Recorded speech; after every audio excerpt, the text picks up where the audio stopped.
So I love to discuss ideas and to have conversations and to communicate in a kind of a freewheeling way back and forth. But one of my pet peeves about communication is if there's a discrete subject that needs to be addressed, then the communication about that should be straightforward and discreet. It's Two pet peeves that I have in regards to communication. One is people who have a conversation with another, and while the person is talking to them, they're thinking about what they're going to say to the other person, how they're going to reply. So in reality, they're not really listening, they're just thinking about what they're going to say in response. One of my pet peeves in communication is when somebody pages you and you call back and they proceed to give you a 5-minute story of verbal diarrhea, all the while you're listening and trying to understand what it is they're asking you. I would say that my biggest pet peeve is when people shut down or they really have trouble vocalizing kind of their opinion or thoughts.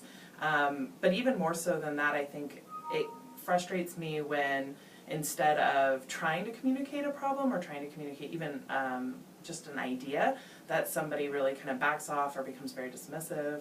And that really annoys me and kind of gets under my skin, and so I have to be very cognizant of that. And The second thing, another pet peeve I have is people who have a tendency to complain whenever they're going through a trial or a situation, not really always just trying to figure out a positive outcome towards a situation, but they're just always complaining. There's always something going on. There's something negative always going on in their lives, and that's also a pet peeve that I have in regards to communication.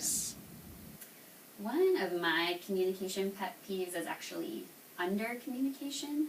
I tend to be a very detail-oriented and thorough person.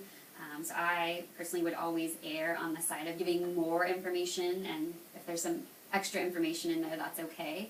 But I find it frustrating when somebody on the other end doesn't give me enough information that I need to make a decision or to plan. It's really hard for me to listen to a lot of ideas that I know are coming together to one question.